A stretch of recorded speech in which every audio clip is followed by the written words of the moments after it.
Declan, come find me. Don't let your dad train you. Come find me and I'll train you right.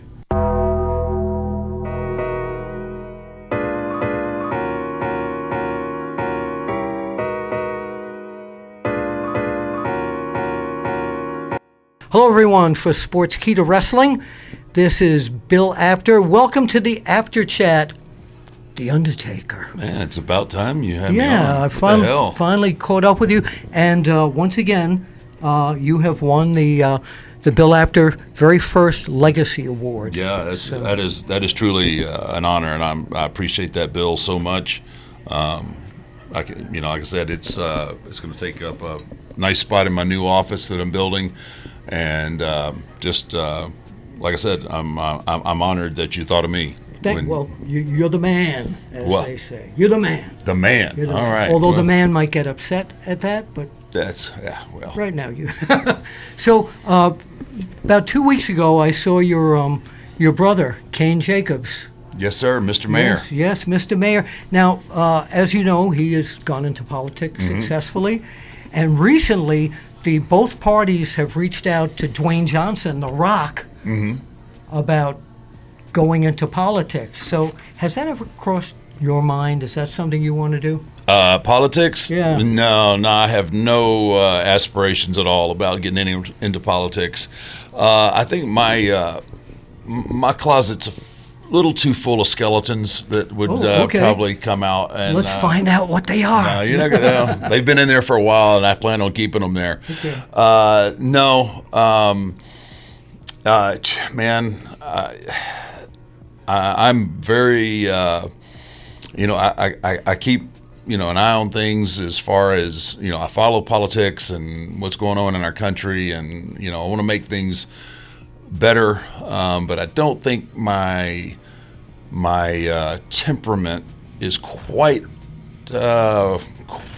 what politics needs. I think that I will serve better on the outside looking in instead of the inside looking out. Okay, that's a great answer. So, through the years of your career, you started at the very beginning, pretty much when Vince McMahon developed the WWE, which was WWF back then. And I know you just came back from Qatar. From Saudi Arabia with him. So from the time you knew him, from the onset, how has the Vince McMahon you knew from the start to the Vince McMahon mid-career and now that you've met, how has he changed? To be quite honest, he really hasn't changed that much. Even to this day, is extremely focused on the product and always making the product better. I've learned so many valuable lessons from him about dealing with business and dealing with people. Vince has always had the uncanny ability, no matter if he had been wronged or if someone kind of screwed him over, if Vince thinks that there is a potential for them to make the product better, he is let bygones be bygones and would bring somebody back in. Which I didn't have that same quality for a very long time. I would hold a grudge, but really, just to not so much anymore. Not so much anymore. I've kind of grown and learned from the man. But his work ethic has never changed from day one to now. Like I said, we just spent time together in Saudi Arabia, and still driven. Even at this point, even after the merger and everything, he's just driven on expanding the product, making the product better. And you just have to you have to admire somebody like absolutely. That. It's absolutely. just it's really contagious. He's a leader, not he a follower. Is absolutely a leader. Yeah. Not motivated by money. He's motivated by making the product better. And like I said, he's not motivated by money as well. Well, not in the same sense that most people are motivated by money. Right. I mean, he wants to obviously make money. He wants to draw money. Sure, he wants to. Course. He wants to increase the value of the company and all of that. But I mean, like, personal wealth is not it's not on his radar. I don't think. Yeah. But definitely making the product better is always first and foremost on his mind. Okay. You talked about the merger. Mm-hmm. Some people were like, the family will never merge or sell the business. When you first heard about it, what was your reaction? No way.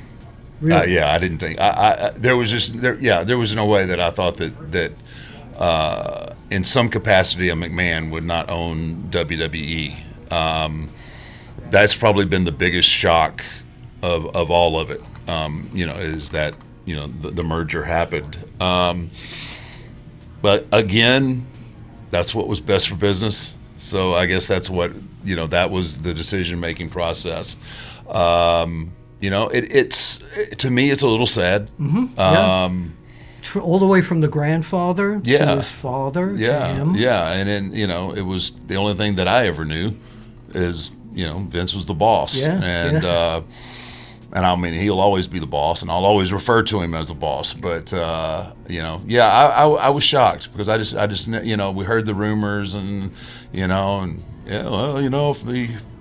we get an offer, you can't refuse. I just never thought that offer would be enough, and I was a little shocked. I was a little shocked about that. Are you still shocked? I am still shocked about it. Yeah, actually, I think it's going to be, in the business sense, I think it's going to be great. I think the business and the opportunities that will present itself will be just phenomenal. The opportunities will be astronomical. Sure.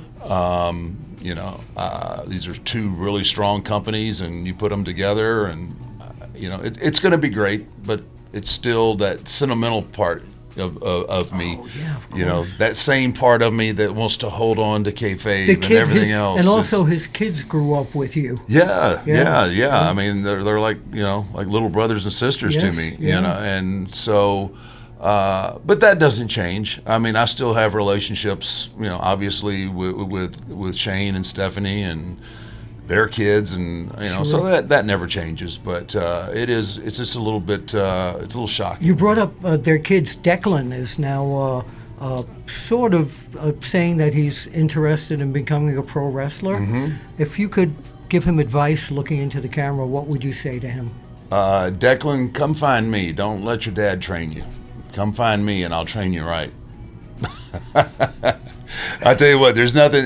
You know what? I do know this from knowing the McMahons. If it's in his heart and it's in his mind, and if he's got any of his dad's genes or his grandfather's genes, if he wants to make it in this industry, he will do well. By the way, thank you to Trapper Tom for sitting here and taping this for us. So true professional. True professional, right.